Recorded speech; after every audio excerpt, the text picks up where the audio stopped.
Bonjour les nobles. C'est la reine d'Injuna. L'histoire d'aujourd'hui, c'est l'histoire de Pierre. Pierre était venu s'initier. Après son initiation, il était devenu maintenant trop triste. Ça n'allait pas. Il n'avait pas la joie de vivre. Et c'est comme ça un jour, il vient me voir. Il me dit, il ne sait pas ce qu'il arrive. Il est toujours triste, mais il ne sait pas pourquoi il est triste. Son esprit est triste. C'est comme ça. Je vais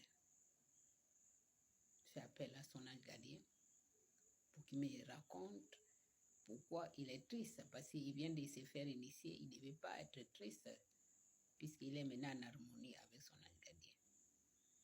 C'est comme ça, il me dit, Pierre est triste, c'est parce que chaque soir, il pleure son père. Il me dit, c'est à cause de son père que Pierre est triste. Pierre, c'est un homme de 50 ans.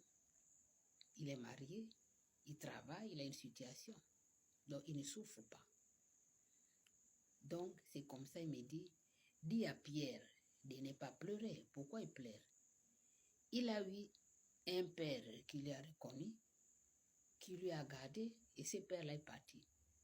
Et maintenant, son vrai père avait refusé de reconnaître Pierre.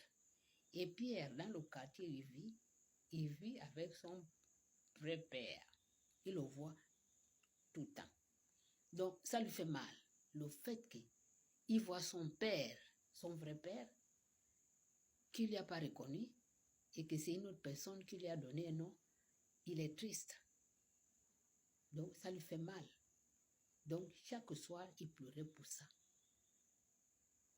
Mais Pierre lui-même n'avait pas raconté.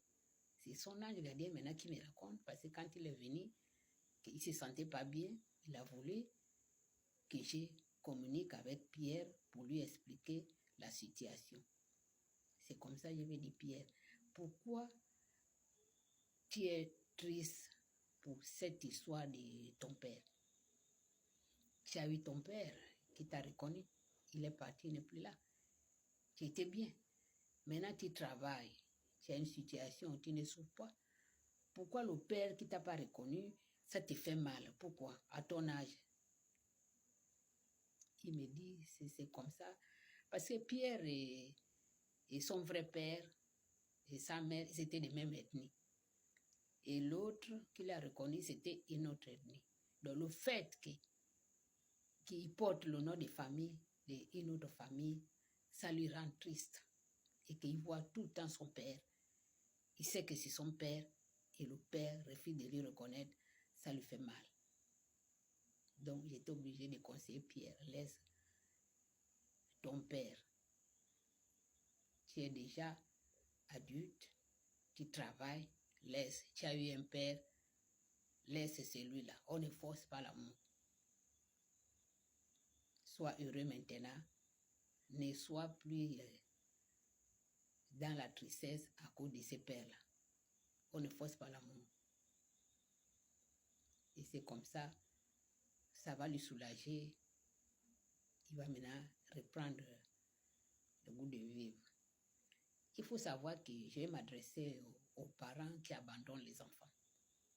Un enfant qui est abandonné, qu'un autre homme vient reconnaître, et que cet enfant, c'est que celui qui l'a reconnu là, c'est pas son père. Il voit son propre père, et que le père, même bonjour, rien. Il voit son enfant, il sait que c'est son enfant, mais il ignore l'enfant. Ça rend l'enfant triste. Regarde Pierre, il a 50 ans. C'est pas un bébé, mais ça lui fait mal de voir qu'il est dans le même quartier que son père, mais il voit son père, c'est comme un inconnu.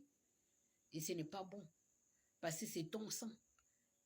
Pierre, il peut aller sortir avec un membre de sa famille sans le savoir, malgré qu'il le sait, mais la famille, on ne lui considère pas comme sa famille.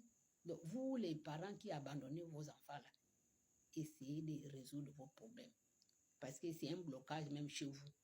reconnaissez votre enfant. Parce que ça rend les enfants tristes. Il y a beaucoup d'enfants comme ça. Pierre n'est pas le seul. J'ai eu un autre cas, Ali, un enfant de 7 ans qui me raconte que son vrai père ne s'occupe pas de lui. Ce sont les copains de sa mère, puisqu'elle en avait 2, qui s'occupaient de Ali, qui me racontait, voilà. Donc j'ai eu un enfant de 7 ans qui m'a raconté l'histoire que son père, même pour payer les fournitures de l'école, rien, même le goûter, ne fait rien pour lui. Ce sont les amis de sa mère qui l'aident avec ses copines qui font tout pour l'aider. Alors voilà comment un enfant vient me confier son problème. Donc je m'adresse à ces hommes qui abandonnent leurs enfants là. Occupez-vous de votre enfant. Occupez-vous aussi même les enfants qui ne sont pas les vôtres. Ça apporte le bonheur aussi chez vous. Aidez les autres pour qu'on vous aide. Donc c'est le message de la reine du Jonah. Arrêtez de donner la tristesse chez les enfants. Ça vous apporte la poisse. Merci.